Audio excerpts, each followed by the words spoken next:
So అయితే ఇంకా advanced technology చూడబోతున్నాం అయితే మనం చూడబోతున్నారు. అది ఇది ప్రస్తుతానికి ఏ దేశంలో ఎక్స్పెరిమెంట్ జరుగుతున్నాయి సార్?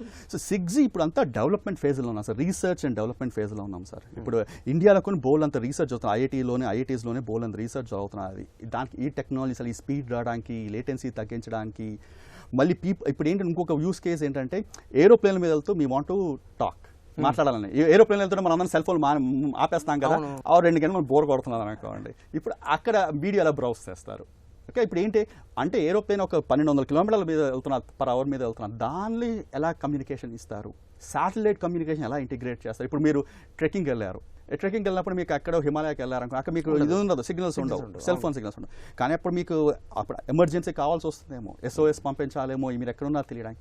ఇప్పుడు దానికోసం ఏంటంటే 6Gలోనే శాటిలైట్ కమ్యూనికేషన్స్ కూడా ఇంటిగ్రేట్ చేస్తున్నారు. కంప్లీట్ ప్యాకేజ్ లాగా తయారు చేయడానికి ట్రై చేస్తాం అన్నమాట. మన ఇండియన్ టెక్నాలజీని వాడే మీరు ఎన్నో 5G బేస్ స్టేషన్స్ ఎస్టాబ్లిష్ చేశారని చెప్పడం జరిగింది.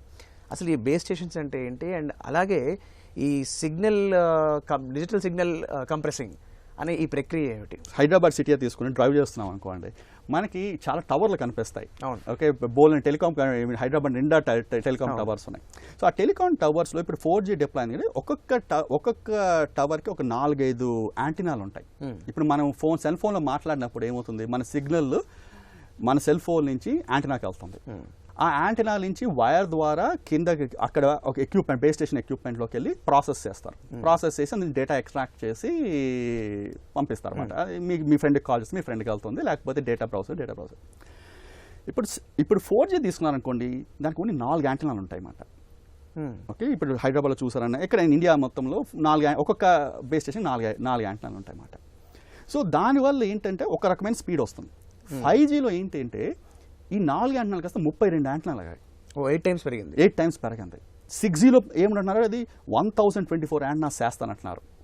దీనివల్ల ఏంటవుతుందంటే స్పీడ్ బాగా పెరుగుతుంది ఒకటి, దీనివల్ల ఎనర్జీ చాలా సేవ్ అవుతుంది. ఇప్పుడు బేస్ స్టేషన్ అని నడపడానికి మీకు జనరేటర్లు కావాలి కదా, జనరేటర్లు కావాలి, ఎలక్ట్రిసిటీ కావాలి, అది చాలా చాలా పవర్ కన్జ్యూమింగ్ థింగ్. ఇవన్నీ తగ్గించడానికి ఇవన్నీ టెక్నిక్స్ అన్నమాట. కానీ దీనివల్ల ఏమవుతున్నది, ఇప్పుడు పైనుంచి యాంటెనా సిగ్నల్స్ అన్ని కింద బేస్ స్టేషన్కి ఎలా పంపిస్తారో, ఆ వైర్ నుంచి వెళ్ళాలి. యాంటెనా క్యాప్చర్ చేస్తుంది, క్యాప్చర్ చేసాక వైర్ ఉంటుంది అన్నమాట కిందకి. ఆ వైర్కి లిమిటెడ్ బ్యాండ్ విడ్త్ ఉంటుంది అన్నమాట. ఎక్కువ దానికి ఒక మ్యాక్సిమం డేటా ఇంతకన్నా సపోర్ట్ చేయలేదు. ఇప్పుడు మీరు యాంటెనా అలా పెంచేస్తున్న ఆ డేటా అంతా దాన్ని పట్టాలి కదా. సో అది పట్టడానికి కంప్రెషన్ కావాలి.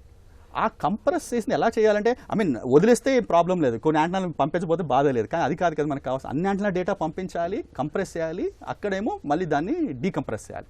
సో దీని మీద మేము చాలా వర్క్ చేసి ఏం చేసామంటే మేము 50 రెట్లు కంప్రెస్ అయ్యేటట్టు తయారు చేసాం అన్నమాట.